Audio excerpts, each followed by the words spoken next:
ॾिस मश्करनि जे ॻोठ जो मजनू अचई थो घर ॼाठो गुलण कोई पत्थर से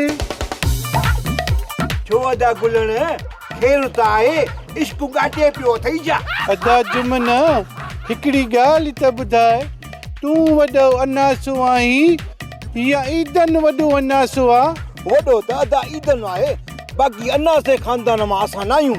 मुंहिंजो मतिलबु आहे त औरत बेवफा आहे या मर्द बेवफा आहे? गुलू हिन ॿार खे कहिड़ी ख़बर त वफ़ा जफ़ा छा थींदी आहे? मां थो ॿुधायां तोखे मां।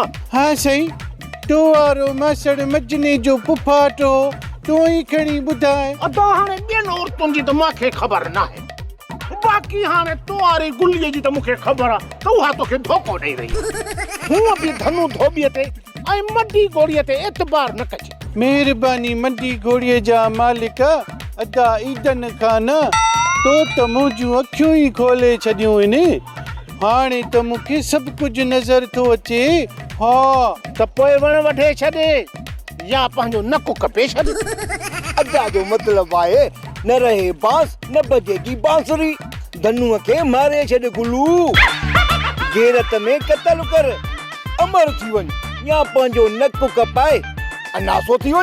नकु त अॻ में ई कपियल अथसि बाक़ी कहिड़ो कपाए।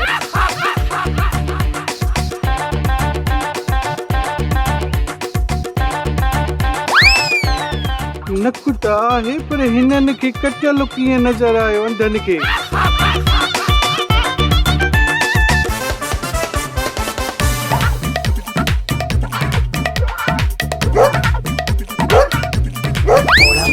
धरती सारा अड़की बहन जान सारा खिली खिली खेरा थींदा खिली खिली खेरा थींदा अशिक हिते गोट थई मश्किरन जो गोट थई मश्किरन जो गोट थई मश्किरन जो गोट थई मश्किरन जो गोट थई। अदा कादन साडा सत ख़ैर थींदई इह वांदो वेहणु सही नाहे कुछ हथ पैर भी हण। वाह पुटड़ी वाह मूंखे का ॾकणी जी बीमारी थी पई आहे जो हथ पैर हणा।